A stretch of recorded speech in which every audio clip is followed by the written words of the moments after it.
ሰላም ጤና ይስጥልኝ ውድ የቻናል ተከታታዮች፣ ይህ ቻናል እውነተኛ የወንጀል ታሪኮች የሚቀርብበት ሲሆን ዛሬ ጋራፊቶ የተባለ አደገኛ ወንጀለኛ ታሪክ ይዤላችሁ ቀርቤያለሁ።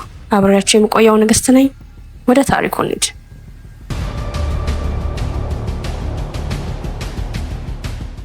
ሉዊስ ጋራቪቶ ተከታታይ የጾታ ጥቃት ፈጻሚና ገዳይ። ጥር 25 1957 እንደ ውጮቹ አቆጣጠር። የትውልድ ቦታ ጄኖቫ ኩንዲዮ ኮሎምቢያ። ሉዊስ ጋራቪቶ በትውልድ ሀገሩ ኮሎምቢያ ውስጥ በ1992 እስከ 1999 መካከል ቢያንስ 140 ወጣት ወንዶችን መግደሉ አምኗል የተባለ ተከታታይ የጾታ ጥቃት ፈጻሚና ገዳይ ነበር። ሉዊስ ጋራቪቶ በድሃ ቤተሰብ ውስጥ የተወለደ የሰባት ወንድሞች ታላቅ ልጅ ነበር። በዚያ አካባቢ አብዛኛው ሕዝብ ሰራተኞች ነበሩ። በዚያ ወቅት በኮሎምቢያ የኮንሰርቫቲቭ እና ሊበራል ፓርቲዎች መካከል የቆየ ከፍተኛ ግጭት ነበር። ይህም ሀገሪቱ በኃይል የተሞላ አገዛዝ አደጋ ውስጥ አስገባ። ብዙ ቤተሰቦች ከቦታቸው ተንቀሳቅሰው ሄዱ። የጋራቪቶ ቤተሰብ እሱ እድሜው ትንሽ በነበረበት ጊዜ ወደ ቫሌ ዴ ካውካ ክልል ሴሎን ተሰደደ። ጋራቪቶ በልጅነት እድሜው በቤተሰቡ ውስጥና በአካባቢው ውስጥ አደጋና ጥቃት በብዛት ነበር። በፍርድ ቤት ምስክርነቱ ላይ 2 በጎረቤቶቹ የጾታ ጥቃት እንደተፈጸመበት ተናግሯል። ነገር ግን አባቱን በኃይል የሚጎዳ ሰው ስለነበረ እነዚህ ነገሮች አልነገራቸውም። ከጊዜ በኋላ በግል የጾታ ጥቃት መፈጸም ጀመረ። የመጀመሪያ ተጠቂዎች እንኳን የገዛ ታናናሽ ወንድሞቹ ነበሩ። በአንዱም ቀንም ከባቡር ጣቢያ ውስጥ በአንድ ልጅ ላይ ጥቃት ከፈጸመ በኋላ ከቤተሰቡ ቤት ተወገደ።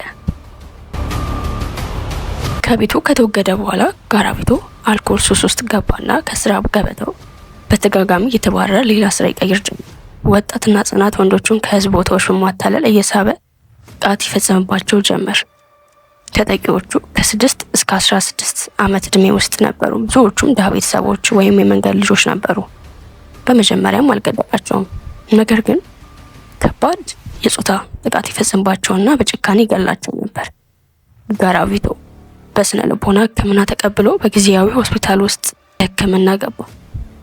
ግን የጥቃቱን እድገት አልገለጸም። በ1992 ኦክቶበር 4 ቀን ከስነ ልቦና ሕክምና ሆስፒታል በነጻ ተለቀቀና እንደገና ጥቃቱን መፈጸም ቀጠለ። በኋላ ጋራቪቶ በተከታታይ ገዳዮች ላይ ፍላጎት አሳየ። በተያዘበት ወቅትም ዲያብሎስ እንድገድል አዘዘኝ ብሎ ተናገረ። በገንዘብ እና በምግብ ወጣት ወንዶችን ወደ ግል ቦታዎች በመሳብ ጥቃት እየፈጸመ ይገላቸው ነበር። ብዙዎች ድሃ ህጻናት ነበሩ። ጋራቪቶ ተጠቃሚዎቹን አስሮ ከባድ ጥቃትና ስቃይ ከፈጸመ በኋላ ይገላቸው ነበር። ይባስ ብሎ የውስጥ አካላትን ያወጣ ነበር። በሩቅ ቦታዎች ወስዶ ስለሚገላቸውና ተጠቂዎቹ ስለማይታወቁ ብዙ ጊዜ ከመያዝ ለማምለጥ ችሎ ነበር። በ1999 ኤፕሪል ግን አንድ ጥቃት ሲፈጸምበት የነበረው ልጅ እርዳታ ሲጠራ ተያዘ። ጋራቪቶ ቦኒፋሽሮ ሞሬራ በሚል ተሳሳተ ስም በመጠቀም ለመሸሸግ ሞከረ። ነገር ግን ፖሊስ በመዝገቦች ተከታትሎ ማንነቱን አገኘ። በ1999 ኦክቶበር 2 በይፋ ተከሶ ለፍርድ ቀረበ። ጋራቪቶ በ138 ግድያዎች ተከሰሰ። የፈጸማቸውንም ወንጀሎች አምኖ የተቀበሩ ቦታዎችን ለፖሊስ አሳየ።